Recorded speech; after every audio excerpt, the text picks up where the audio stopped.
The Speak Up, Stand Out program, which is focused on equipping young people with the knowledge, skills, and resources to lead, mobilize, and actively participate in the socio-political development of the communities, held its final convening of its SUSO program, as they did a full-year evaluation and progress report of the project.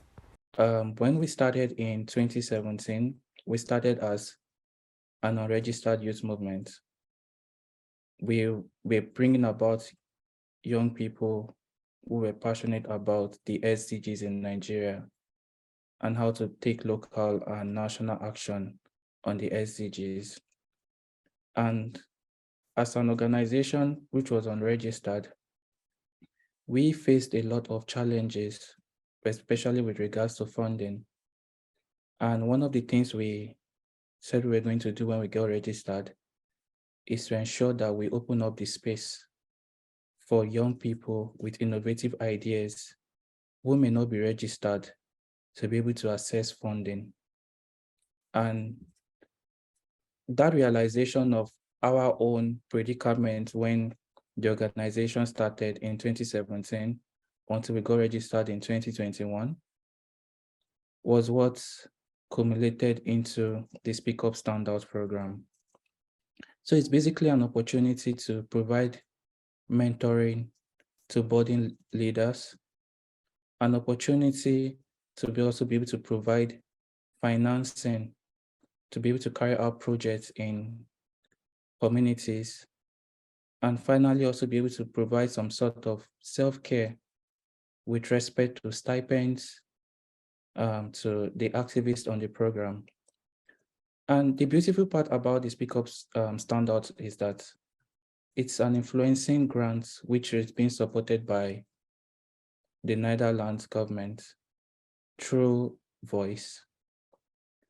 And it shows the remarkable energy and the creativity of the average Nigerian youth, people working in areas of education, trying to ensure that children, especially from poor backgrounds, are able to have the right to education, trying to ensure that women whose voices may not count, women who are facing issues of gender-based violence are able to have their voice heard, and seeing how the government can be able to implement the VAP Act. It's also a program that is giving expression to young people who are passionate about a better Nigeria, young people who are active citizens who wants to use the act to encourage other young people to be able to come up, take up their PVC and vote in the next coming election in 2023. It's also about peace and security. We all know about the Yanya bombing in 2014, and one of the activists on this program went on a project around reconciliation and healing, working with people whose voices have been submerged, people who had gone through a lot of loss, but there was nobody to listen to them. It's about giving people voices. It's also about ensuring that as young people, we understand that our voice matters, and that if we want to make Nigeria better, it has to start from us. There's nothing for young people without young people being involved. It's also a reminder that in order for us to be able to lead change, there's this very importance of building our capacity. The program lead for Voice Nigeria, a funding partner of the project, emphasized the need to give young people a chance to take action and lead from the front lines. I wanted to highlight this to take us back to memory, how we started. It was the aftermath of NSAS. And for me, within Voice, I thought, wow, this is huge, whether it's politically motivated, whether it was truly co-creation, reaction, response of Nigerian youths to the things they are no longer happy with in Nigeria, whatever it is. I thought it was an auspicious moment in the life of this country called Nigeria, and that what happened is not something we can ignore. And I thought that as Voice, a grand facility, we need to take steps. That's the genesis of most projects we have today in Nigeria. And that's why they are all channeled towards young people. My idea is to see young people channel the whole energy that I saw during NSAS into the development sector. And that informed the call for proposal. And I'm glad today, Joshua, Adenike, Uche, and the entire team, that we were able to identify this concept and work with you on it. It's a project that I know we've had our challenges, and I want to recognize the role played by Youth SDGC and the entire consortium members in ensuring that we finally moved ahead with the project. Noting that the goal or the bigger picture is the impact we want to make in the lives of every young Nigerian that come in contact with this project. When Ike was speaking, I was struck when she mentioned, one of the suggestions they're making under the project is that we should invest more on people, social actors who are closer to the community. And I want to say that this is one of the major principles of Voice, the principle of nothing about us without us. That when you want to make impact, you go to people who are living the experience. So if you want to make impact, that's probably why you recorded a lot of success to Enugu. Big shout out to Enugu. I know I'll be seeing a lot of you in Center for Memories in a couple of minutes. A lot of projects that have happened in Enugu have been tremendously successful. Thank you so much. Reflections on the project's outcomes and challenges faced was presented by Adenike Alade, project coordinator at SUSO. After the registration and we selected our 20 activists, 10 male, 10 female, we underwent some training sessions with them. We had 2 days training sessions where we lodged them in a location for 2 days, and we had intensive training, and we also had a toolkit that we developed to guide them. So our activists not just take this knowledge, they also were able to start using this knowledge to to onboard their advocates and to train their advocates. So at the end of the day, we're able to get 211 advocates. So who are advocates? Advocates are young people who are domiciled in these local communities as well, who are willing to work alongside with these young activists to achieve a particular project that they've set to do. So the advocates are somewhat like the volunteers who are helping these activists to understand their leadership journey and to help them achieve their project objectives. So when the onboarding and the training of the advocates, the activists were able to pass the knowledge they've learned from us to train them as a way to kickstart their leadership journey in the Speak Up Stand Out project. When we evaluated them 6 months after they've started deploying their project activities, working with their advocates, many of them, at least a little bit above 75% said they've improved their leadership development because of Speak Up Stand Out. So we are not saying that they don't have leadership ability before they join Speak Up Stand Out, but we're trying to measure how the Speak Up Stand Out project influenced their leadership confidence.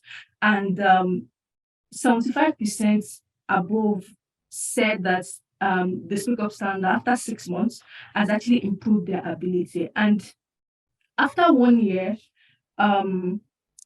80% and above, like between 80 to 25%, have confirmed that the Speak Up standard has improved their leadership confidence. And these are some of the things that some of them said. Gift for insight, for example, mentioned how she was able to build the confidence to lead, advocate, to lead her team, and how the program has opened her up to top stakeholders, and it has also improved her bravery. Good, for instance, says she has been strengthened by the Speak Up Standard project, and it has really given her confidence to implement campaigns and advocacies in our community. So these are some of our advocates who have spoken to that fact, and we're going to listen to some of them during the course of the events today. So one of the key things that we measure is the ability of our activists to build alliances and partnerships. So 6 months when we started, after they've started deploying their project activities, like 30% said they feel confident that they are able to build alliances and partnerships. But at the end of the day, after 1 year, closely 65% said they were able to build their confidence that their confidence to build alliances and partnerships develop. And this can be evidenced in some of our activists being able to work with government stakeholders in the ministries of education, being able to work with government and private stakeholders as well, being able to work with NYC law enforcement agencies. So we were able to see these key partnerships being formed, which is a big success for us based on our objectives. And overall, we asked the activists for them to rate their project satisfaction. And many of them, a little above 60%, said they are actually okay and excited that project actually went well, excellently. And as we can see here, and when we asked them why they are satisfied with their projects, Mohammed, for instance, said that he has been able to empower young people with knowledge and information on how to build, on how to become peace builders in their communities. Ruth also talked about how the fact that she has been able to work with young people, especially students in Enugu. The outcome of our project has gladdened her heart, and it has really given her the opportunity to see what she's capable of doing, which is a positive remark for us. So we have some key successes, but these are just some few that we've highlighted here. The video is going to show quite a lot of some of these key successes. And Audu has been able to introduce a new concept of peace building through healing and reconciliation. So with our project, she has been able to inspire rehabilitation and care of victims in order to encourage healing and peace building in society. She was brave enough to go to those who have been neglected. The victims of the Inyanya bomb blast, for instance. She's able to really get them to understand the importance of healing and reconciliation. This is something that even adults are scared to do. She's able to go to those in the IDP camps and not just talk about hope alone, but also help them to build their confidence to integrate with the larger communities. Loretta Boniface, for instance, has been able to champion recycling education, work with students to understand how they can use the wasted, as in waste, things that they generally see as waste, how they can use it for something profitable. And she has been able to work with schools and also work on sustaining it, not just something of not just one-off activity. Roots also has been able to talk about academic integrity, something that is a key thing in Nigeria of today, being able to build young people's confidence to actually to take academic excellence very important. And the feedback within the period of 1 year has been really amazing, that it has even inspired herself to continue what she's doing. A member of the advisory board, Oluwakemi Gbadamosi, charged participants to take advantage of opportunities regardless of the funding cycles. And my only charge is that it's one thing to start, but where the work really is, anybody who is very familiar with development will tell you it is in the continuation. The beginning is the easiest. It is building on the momentum. It is building on the successes, because there's still always so much to do. We're only scratching the surface, but the good thing is that the young people in the SUSO program has shown that with the right capacity, with the right support, there's no limit to how much change they can drive across the different sectors. And now more than ever, Nigeria needs all of that. We see the challenge that we face as a country in terms of all the development indicators. We're not doing well on anyone. So that's the sad news. When you look at the Human Development Index of Nigeria, we're not doing well on anyone. So whether it's health, whether it's education, whether it's gender, whether it's climate, whether it's poverty, technology, we're not doing well. So that means that every one of you that has been part of this program, you have your work cut out for you. And that means you need to go out and drive change. You need to go out and be the change that you want to see, but you also need to go out and begin to map out those strategies that can help to advance us and increase our HDI like it should be. And also to just say to you that whether this project continues or not, I hope that it has catalyzed something in each and every one to see where the needs are, identify the gaps, and come up with innovative ideas and strategies with which to address those gaps. But it's also to show you what is possible, because the Youth SDG is led by a young person. I consider Joshua young right from when he started. Everybody on the Youth SDG team is a young person, really. And it's a testament of what is possible when young people put their hearts in the right place and young people channel their energy, their ideas, and their expertise. They can always help to move the needle a bit forward. So please do not say, oh, now that this program has wrapped up, then we go back to sleep. It's just an indication that, after the holidays are over, we take on the next year with new zeal, with new commitment.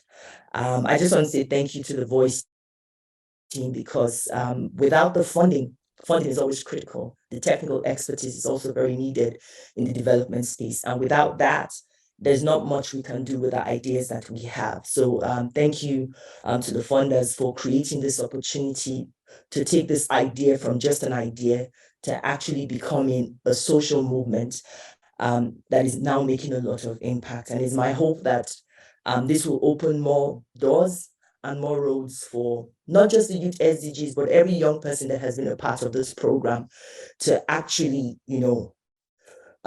bring your dreams to life or continue to use your gifts and your skills to influence a lot of change, whether it's in policies, whether it's in systems, or whether it's just, galvanizing more young people, raising awareness and publicity, or building skills, as it were.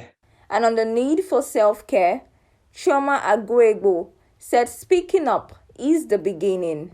And so I want to congratulate you on going through that process. I also want to tell you to take care of yourself going forward. And that's going to be the thrust of everything I'm saying today. Take care of yourself. The reason is Nigeria is a massive country, right? 200 million and counting. Nigeria is also plagued with a lot of challenges. And I mean, the SDGs and the MDGs before them are testament to these challenges. So whether it's health, women and girls, education, maternal mortality, security, you name the challenge, Nigeria is probably facing it. you cannot do everything. You can't. You can't do everything, and you can't achieve much alone. So I will say to you, please take care of yourself. Recognize the signs of burnout. Recognize when you are getting exhausted. Recognize when your spirit is low, and seek help for yourself. Form a community of support, form communities of strength around yourselves. Create opportunities to relax, create opportunities to rest. My people say that, and I'm sure this is something we all know, that he who fights and runs away lives to fight another day.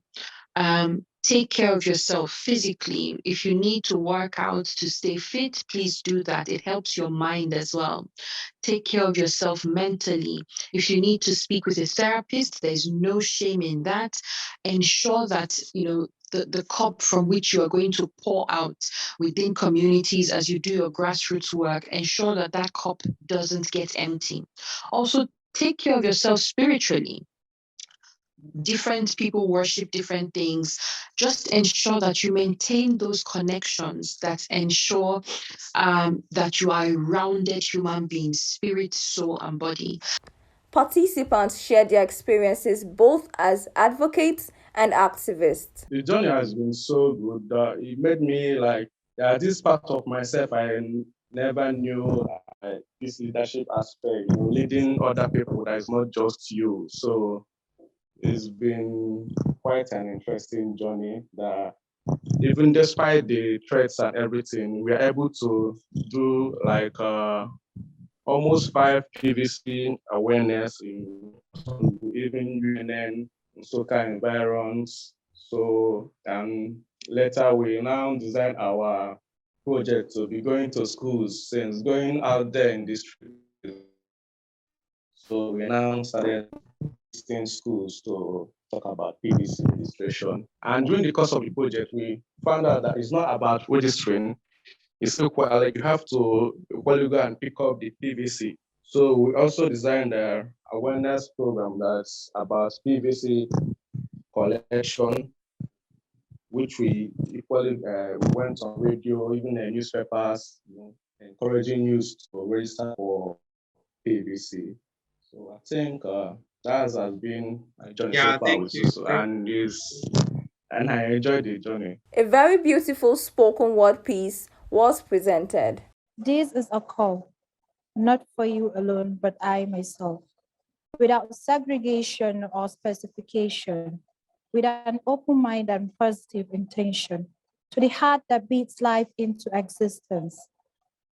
Singing lullaby in tones only a patriotic soul will understand. The greatness we all foresee, with each passing day fading away, in dreams and our reality of today, the hopes and trusts we had fallen in sway, and there was nothing we could do anyway. Our yesterday better than our today, and the tomorrow we anticipate never came to pass. Every opportunity is sliding without us being aware. Maybe we're so engrossed with finding faults of ourselves, or maybe we do not understand our strengths and mights. Here is another golden opportunity to us all, to choose a future of our choice with our hands, the tomorrow we only foresee in our dreams, and heard of only from books and lips of man. The impossibility we dare not to speak out loud. On a certain day in a certain month of 2023, the PVC you hold will determine its course, and the pathway toward destination you strike, it shall follow. The journey of another 4 years in your guard, it shall portray. Choose right while you can. Choose wise while the opportunity is still at hand. This is Leader Network.